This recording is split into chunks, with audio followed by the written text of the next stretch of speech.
Рейнхард Гейдрих считается одним из главных палачей Третьего рейха. В 20-х годах прошлого века этот человек служил на флоте, но карьеры там не сделал, подвела любовь к слабому полу. Гейдрих одновременно встречался с двумя дамами, и это сказалось на его репутации. Во время Второй мировой Рейнхарда заметил Генрих Гиммлер, который помог продвинуться Гейдриху по карьерной лестнице. Наступил момент, когда герой повествования стал главным в Богемии и Моравии, жил и работал в Праге, строил концлагеря, уничтожал евреев. В общем, занимался привычными для нацистов делами. Между тем, не все чехи относились к Гейдриху негативно. Тех, кто работал на военных заводах, наместник поощрял. Они получали хорошее питание и жалование. Но так случилось, что на Гейдриха было организовано вполне успешное покушение, хотя операция «Антропоид» вполне могла провалиться. Обстоятельства ее известны. В конце мая 1942 года Рейнхард Гейдрих ехал по каким-то делам. Он перемещался в кабриолете с водителем и без охраны, будучи уверенным, что никто не осмелится покуситься на его жизнь. Но отважные ребята нашлись. Двое чехословацких парашютистов с фамилиями Габчик и Кубиш. Одна важная деталь. В тот день Гейдриха вез не его штатный водитель, а кто-то другой. К этому нюансу мы еще вернемся. Один из парашютистов, вооруженный автоматом, преградил машине Рейнхарда дорогу, но оружие заклинило.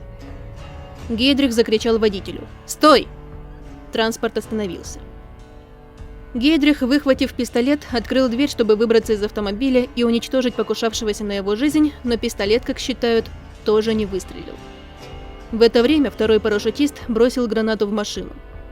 Она не долетела до цели. Гейдрих был поражен осколками.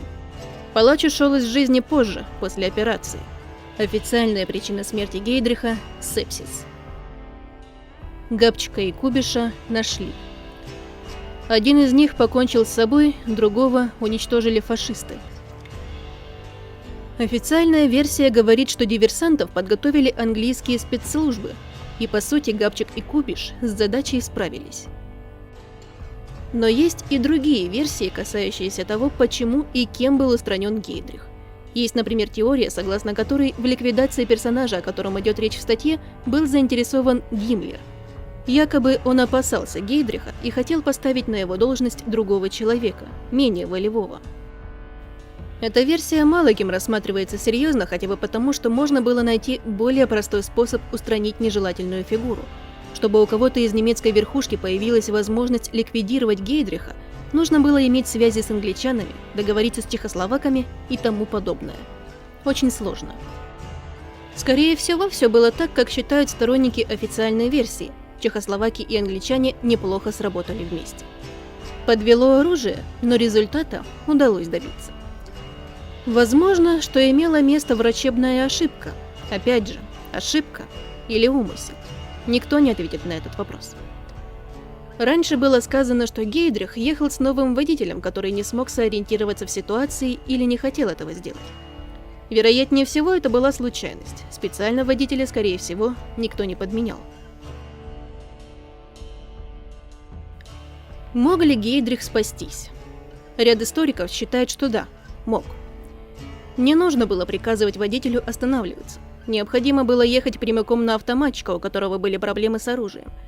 У второго исполнителя покушения тогда просто не было бы шансов добросить гранату, и Гейдрих бы спасся. Но не нам переживать из-за его смерти. Преступника ликвидировали, и замечательно.